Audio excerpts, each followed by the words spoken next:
ભાવનગરમાં ગરાજા ગામે સિંહ હુમલા બાદ વાઇલ્ડ લાઇફ વિભાગની પ્રેસ નોટ જાહેર। ડીસીએફ ચિરાગ અમીને ઘટનાને લઈને સત્તાવાર માહિતી આપી। મોટા અવાજથી ગભરાયેલ સિંહ ભાગતા એક વ્યક્તિ જાગૃત થયો। ગામમાં સિંહની નિયમિત અવરજવરનો ઉલ્લેખ કરાયો છે। ઘટના બાદ વન વિભાગની કામગીરી પર સવાલ ઉઠ્યા છે। પૂર્વ સાવચેતી અને સુરક્ષા વ્યવસ્થા અંગે ચર્ચા તેજ બની છે। આ બનાવની હકીકત એવી છે કે સવારે અંદાજિત 9 વાગ્યાના આજુબાજુમાં વન્ય પ્રાણી સિંહ એકથી વધુ સિંહો પાવક વન ને ગરાજિયા સિંહ વિસ્તારની અંદર અમારા પાલીતાણા રેન્જના કાર્યક્ષેત્ર વિસ્તારની અંદર ખોરાકની શોધમાં વિહરી રહ્યા હતા।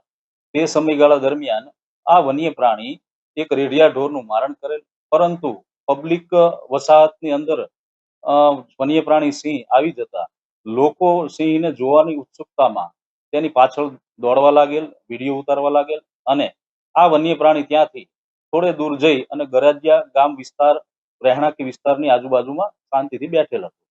એવા સમયગાળા દરમિયાન લોકોનો હલ્લાબોલ ને દેકારો જોઈ અને ત્યાંથી થોડી વાર બેસા પછી વન્ય પ્રાણી થોડું ડિસ્ટર્બ થતા તે વન્ય પ્રાણી ગરાજિયા ગામના માલધારી હેમભાઈ ગઢવી તેમના વાડાની અંદર જઈ અને ભેંસને ઈજા પહોંચાડેલ।